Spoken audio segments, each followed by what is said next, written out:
서울역에서 부산행 KTX를 기다리던 한 프랑스 청년이 이런 말을 했습니다. 서울은 이미 봤어요. 이번엔 진짜 한국이 보고 싶어서요. 진짜 한국.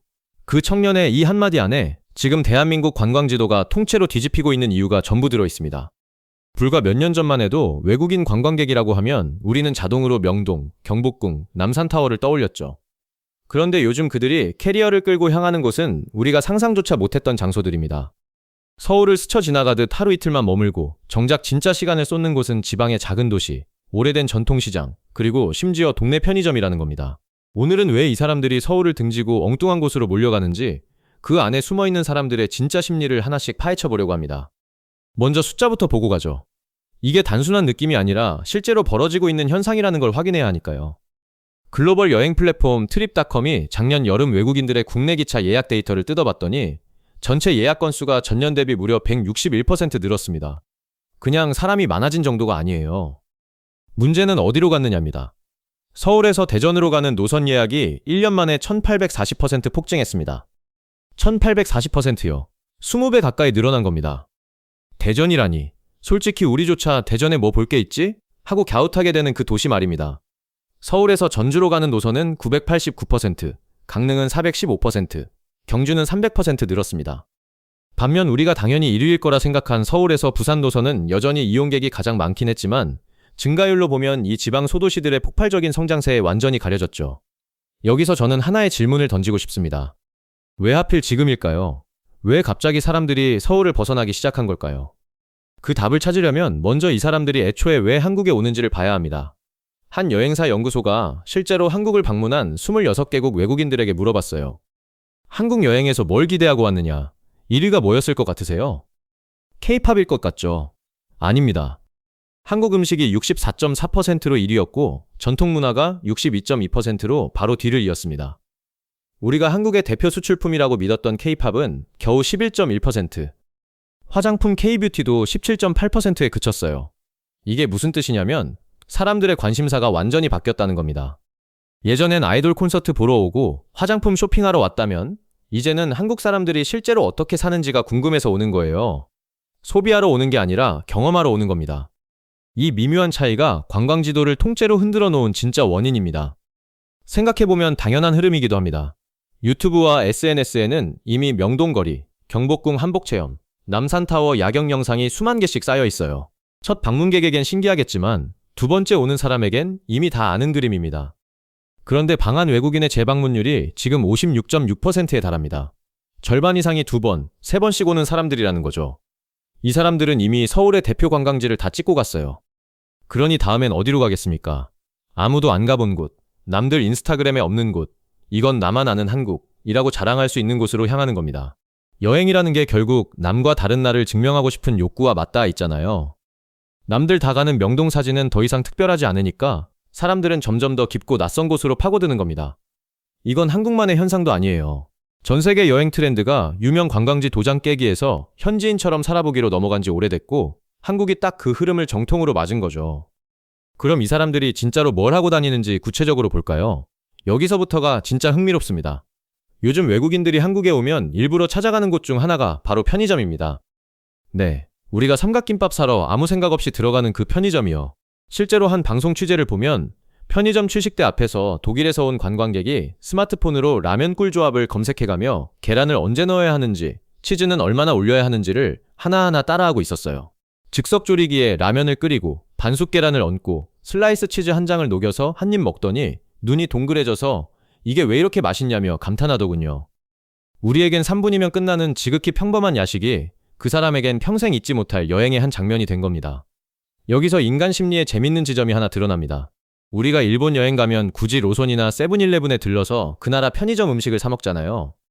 왜요? 그게 그 나라의 진짜 일상처럼 느껴지니까요. 지금 외국인들이 한국 편의점에서 느끼는 감정이 정확히 그겁니다. 화려한 관광지보다 평범한 일상이 오히려 더 이국적이고 진짜처럼 느껴진다는 이 역설. 이게 지금 K관광의 핵심을 관통하고 있습니다. 편의점만이 아닙니다. 오래된 전통시장, 골목길, 심지어 평범한 주거지역 빌라촌까지 여행 코스로 삼는 외국인들이 눈에 띄게 늘었어요.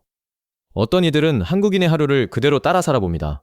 아침에 헬스장 가서 운동하고 필라테스나 요가 수업에 참여하고 PC방에서 게임하고 웹툰 카페에 앉아 있고요. e스포츠 경기를 직접 보러 가기도 합니다. 관광이라기보다는 그냥 한국인 코스프레에 가깝죠. 이걸 두고 어떤 전문가는 데일리케이션, 그러니까 데일리, 일상화, 베케이션, 휴가를 합친 신조어까지 만들어냈습니다. 저는 이 현상을 보면서 조금 다른 생각이 들었어요. 이 사람들이 진짜로 원하는 건 한국이라는 장소가 아니라 한국인의 삶이라는 이야기가 아닐까. 명소는 사진 한 장으로 소비되고 끝나지만 누군가의 일상 속으로 들어가는 경험은 훨씬 오래 남거든요. 그래서 이 여행자들은 재방문율이 높고 여행이 끝난 뒤에도 계속 한국을 검색하고 관심을 이어갑니다. 실제 조사에서 여행 후에도 한국의 로컬 라이프 스타일에 관심이 남는다고 답한 비율이 55.6%나 됐어요. 여행이 끝나도 관계가 끝나지 않는 겁니다. 이건 관광산업 입장에선 어마어마한 가치예요. 자, 여기서 아까 던져놓고 지나간 질문 하나를 다시 붙잡아 봅시다. 왜 하필 대전이 1840%였을까요? 서울에서 부산도, 서울에서 경주도 아니고 우리조차 관광도시라고 생각 안 하는 대전이 증가율 1위라는 게 이상하지 않나요? 그 답은 놀랍게도 빵집 하나에 있습니다. 대전의 성심당. 이 오래된 빵집이 SNS를 타고 일종의 성지가 되면서 사람들이 빵 하나 먹겠다고 KTX를 타고 2시간을 달려가는 현상이 벌어진 거예요. 외국인들도 예외가 아닙니다. 여기서 인간의 아주 흥미로운 심리가 작동합니다. 어디서나 살 수 있는 빵이라면 아무도 KTX를 타지 않아요. 그런데 대전에서만, 그것도 이 집에서만 살 수 있다는 희소성이 붙는 순간 그 빵은 단순한 간식이 아니라 순례의 대상이 됩니다. 사람은 원래 아무나 못하는 경험에 기꺼이 시간과 돈을 씁니다. 명소가 도시를 띄우는 시대는 지났어요. 이제는 이야기가 도시를 띄웁니다. 대전은 대단한 관광지를 새로 지은 게 아니라 빵집 하나에 얽힌 경험의 서사만으로 관광지도의 주인공이 된 겁니다. 이게 바로 지금 시대여행의 문법이 어떻게 바뀌었는지를 가장 극명하게 보여주는 사례죠.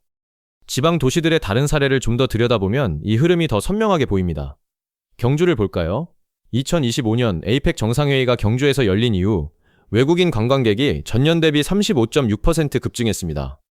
숫자로는 20만 명이 넘었죠. 단순히 국제 행사 때문만은 아니에요. 천년 고도라는 도시의 정체성, 불국사와 첨성대 같은 유적, 그리고 그 위에 얹힌 로컬 체험이라는 새로운 코드가 만나면서 경주가 완전히 다른 매력의 도시로 재발견된 겁니다. 강릉은 또 어떻고요? 강원도가 운영하는 외국인 관광 택시가 인기를 끌면서 단돈 3만 원이면 3시간 동안 강릉 명소 서너 곳을 도는 가성비 코스가 K 컨텐츠 팬들 사이에서 입소문을 탔습니다. 바다, 커피거리, 드라마 촬영지가 어우러진 강릉은 이제 서울에서 KTX 타고 훌쩍 다녀오는 인기 목적지가 됐어요. 전주는 한옥마을과 비빔밥으로 각자의 색깔을 무기 삼아 외국인을 끌어들이고 있습니다. 여기서 주목할 점은 이 도시들이 억지로 서울을 흉내내지 않았다는 거예요. 오히려 서울에는 없는 것, 서울과 다른 것을 내세웠기 때문에 선택받았습니다. 차별화의 역설이죠. 남들과 같아지려 할 때가 아니라 남들과 다를 때 비로소 경쟁력이 생긴다는 것. 그런데 이 모든 흐름의 밑바닥에는 조금 무거운 현실도 깔려 있습니다. 바로 서울의 과잉 관광, 오버투어리즘 문제입니다.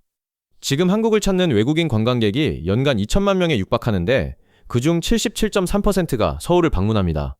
수도권 전체로 넓히면 무려 88.6%가 몰려요. 사실상 10명 중 9명이 서울과 그 주변에 집중되는 겁니다. 그러다 보니 어떤 일이 벌어졌느냐? 서울 북촌 한옥마을은 관광객이 너무 몰려서 주민들이 일상생활을 못할 지경이 됐고 결국 서울시가 특별관리구역으로 지정해서 오후 5시 이후엔 외부인 출입을 제한하는 초유의 조치까지 내렸습니다. 사람들이 사는 골목에 관광버스가 밀려들고 새벽부터 캐리어 소리에 잠을 설치고 남의 집 대문 앞에서 사진을 찍어대니 주민들이 견딜 수가 없었던 거죠.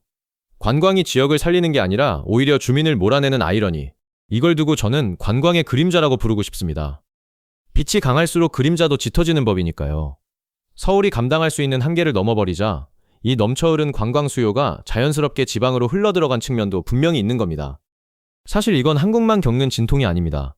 스페인 바르셀로나에서는 관광객이 너무 몰려서 성난 주민들이 거리에서 물총을 쏘며 시위를 벌였고 일본의 오래된 마을 시라카와고나 가나자와 같은 곳도 밀려드는 인파에 몸살을 앓다가 결국 지방으로 관광을 분산시키는 정책을 폈어요. 세계 어느 나라든 유명한 몇 군데에만 사람이 쏠리면 결국 그곳은 망가지고 사람들은 다시 새로운 곳을 찾아 흩어집니다. 한국의 지방붐도 이 거대한 세계적 흐름의 한 조각인 셈이죠. 그러니 지금 대전과 경주, 강릉으로 향하는 외국인들의 발걸음은 우연이 아니라 어쩌면 필연에 가까운 겁니다. 그래서 정부와 지자체, 여행 플랫폼들이 발빠르게 움직이기 시작했습니다. 트립닷컴은 춘천 남이섬과 손잡고 교복 체험 프로그램을 만들었는데 이게 대박이 나서 남이섬 상반기 판매량을 40%나 끌어올렸어요. 부산시, 경북도, 충청권 지자체들과 잇따라 협약을 맺고 지역 관광 상품을 쏟아내고 있습니다. 문화체육관광부도 수도권에 쏠린 관광을 지방으로 분산시키겠다는 정책을 본격화했고요. 여기에 AI 기술까지 붙었습니다. 이제 외국인들은 여행 앱에 취향만 입력하면 AI가 알아서 맞춤 코스를 짜주고 24시간 다국어 상담까지 받을 수 있어요. 실제로 한 인바운드 플랫폼에서는 이용자가 만든 여행 일정의 66%가 AI를 통해 만들어졌다고 합니다. 예전엔 서울을 벗어나면 영어 안내판도 없고 소통도 안 돼서 엄두를 못 냈다면 지금은 스마트폰 하나로 대전 골목 맛집이든 경주 시골 카페든 척척 찾아갑니다. 기술이 언어의 장벽을 허물면서 결국 낯선 곳으로 발을 내딛는 사람들의 용기를 키워준 셈이죠. 다만 여기서 냉정하게 짚고 넘어가야 할 부분도 있습니다. 지방 관광이 늘어난다는 게 마냥 장밋빛인 것만은 아니거든요. 통계를 자세히 보면 여전히 서울 방문율이 77.3%로 압도적입니다. 지방으로 가는 사람이 늘긴 했지만 상당수는 아침에 KTX 타고 내려가서 빵 사 먹고 사진 찍고 저녁에 다시 서울로 올라오는 당일치기 통과 관광에 그친다는 겁니다. 실제로 업계에서는 서울 호텔은 방이 없어서 난리인데 지방은 손님이 낮에만 스쳐 지나가고 밤엔 텅 빈다는 하소연이 나옵니다. 관광객이 지역에 돈을 쓰고 하룻밤 자고 지역 경제에 온기를 남겨야 진짜 분산인데 지금은 상당 부분이 왕복 기차표값만 쓰고 끝나는 수준이라는 거죠. 그러니 지금의 지방붐을 두고 이제 서울 쏠림은 끝났다고 단정하는 건 성급합니다. 흐름은 분명히 시작됐지만 이게 진짜 뿌리 내린 변화가 될지 아니면 반짝 유행에 그칠지는 아직 지켜봐야 할 일입니다. 자, 이제 처음의 질문으로 돌아가 봅시다. 왜 외국인들은 서울을 두고 엉뚱한 곳으로 몰려가는 걸까? 표면적인 이유는 많습니다. 서울이 너무 붐벼서 지방 교통이 편해져서 AI 덕분에 소통이 쉬워져서 다 맞는 말이에요. 하지만 그 모든 이유의 가장 밑바닥에는 인간의 아주 오래된 욕구 하나가 자리 잡고 있다고 저는 생각합니다. 바로 진짜를 만나고 싶다는 마음이요. 잘 포장된 관광지, 누구나 찍는 인증샷, 관광객을 위해 만들어진 무대는 아무리 화려해도 어딘가 가짜 같은 허전함을 남깁니다. 반면 평범한 편의점에서 라면을 끓이고 이름 모를 골목시장에서 떡볶이를 사 먹고 지방 소도시의 낡은 카페에 앉아 있을 때 그들은 비로소 살아있는 진짜 한국을 만났다고 느끼는 거예요. 서울로 안 가고 여기로 몰린다는 이 현상은 결국 사람들이 관광이라는 껍데기를 넘어 진짜 삶을 여행하고 싶어 한다는 증거입니다. 그리고 이건 우리에게도 묵직한 메시지를 던집니다. 우리가 별것 아니라고 여겼던 일상, 매일 지나치는 그 골목과 시장과 편의점이 누군가에겐 세상에서 가장 이국적이고 특별한 풍경이라는 것.